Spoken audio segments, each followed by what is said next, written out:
दूर जंगल के बीच एक गांव था जहां पर एक चुड़ैल का साया था।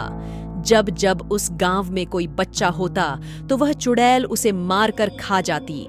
आज वही भयानक रात थी। कितने प्यारे जुड़वां बच्चे हैं। अरे और क्या, बिल्कुल मुझ पे गए हैं। अरे रहने दो, इनकी नाक देखो, बिल्कुल मेरे जैसी हैं। तभी वहां पर चुड़ैल आती है और बच्चों को उठा लेती हैं और वह आसमान की तरफ उड़ जाती हैं।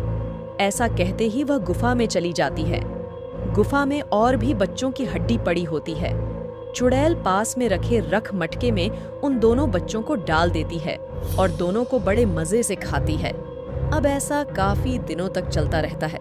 जैसे ही किसी के घर पर बच्चा होता तो चुड़ैल उस बच्चे को उठाकर ले जाती और अपनी गुफा में ले जाकर उन मासूम बच्चे को खा जाती। अरे भाई, इस चुड़ैल ने तो नाक में दम कर रखा है, इसका तो कुछ करना पड़ेगा। हाँ भाई, ठीक कह रहे हो। ऐसे तो ये सारे बच्चों को खा जाएगी तो हमारे गांव में बच्चे ही नहीं रह पाएंगे। इसका इलाज तो अब बाबा ही कर सकते हैं। हमें उनके पास आज ही जाना चाहिए।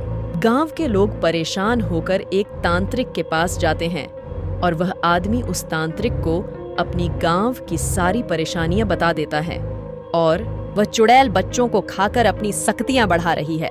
उसका अंत करना होगा, नहीं तो वह और शक्तिशाली हो जाएंगी। देखो, बाबा डर के मारे कोई घर से बाहर नहीं निकल रहा है। बच्चा, तू डर में आ गया हूँ बेटा। तू जा एक नकली बच्चों का पुतला रख देना। उस चुड़ैल को लगेगा कि एक बच्चे का जन्म हुआ है और वह चुड़ैल जौ से ही बच्चे को उठाने आएगी। मैं उसका अंत कर दूंगा। और वह आदमी एक नकली बच्चे को रख देता है और तभी वह चुड़ैल आ जाती है तो वह दोनों वहाँ से भाग जाती हैं और तभी वह बाबा वहाँ प्रकट हैं और वह उस चुड़ैल को जला देते हैं।